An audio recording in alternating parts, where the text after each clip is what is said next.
So my next question is, how do we bring this consciousness, bring this awareness to like the day to day? And is that actually through the repeated practice? And what I mean by that is like, it's all very well, listeners and watchers here, and I'm guilty of this myself, being able to consciously, control our breathing. But when we're in a traffic jam and somebody cuts us up in the road and we've forgotten that, what Lee Holden said this on, this podcast, and we just get caught up in the emotion, caught up in the moment, and then we just lose it, right? I've had many of these moments, and like even a few minutes after, a few seconds after, I'm like, oh shit, I learned that, and I should have changed my breathing, right? And so, but is that like part of the journey? I guess, is that part of the process of actually, and part of the practice? Because we're using the word practice here, so we need to practice it. That actually, then over time, we can we can become more aware and kind of slow down that reaction time, I guess. Yeah, and that's such a good question. Like, how do we actually put this into practice? How do we apply it in our everyday life? And it does take practice. It takes repetition.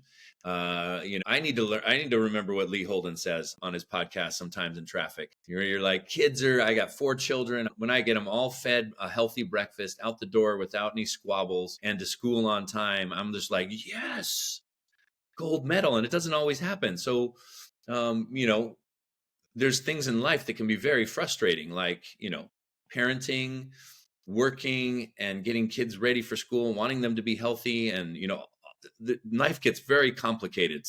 And so what we can control and what we can't control can be delineated in our consciousness.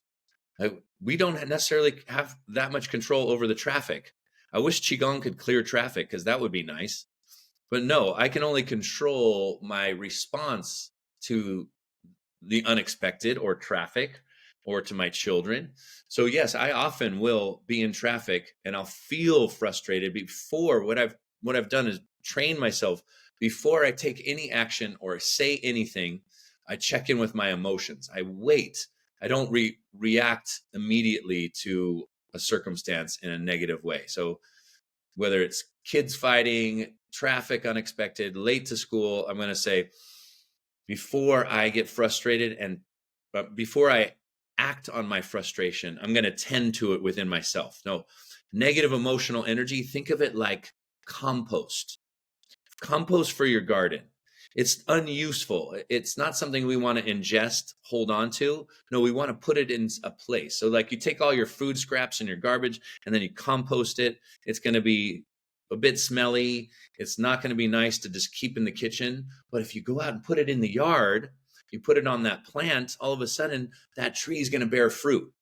So the energy needs to be in the right places. So we need to compost our negative emotions and transform them into something else. So when I'm sitting in traffic and I'm late, I'm going to say, you know what? I can choose to tighten up and grip the steering wheel, tighten my jaw, contract my neck and shoulders.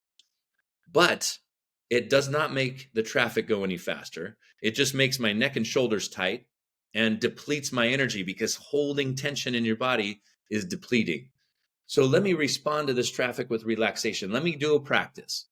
My practice is, okay, how am I breathing? Okay, I'm going to breathe deeper and slower, because that will help me to relax and not take on the perceived stress of traffic.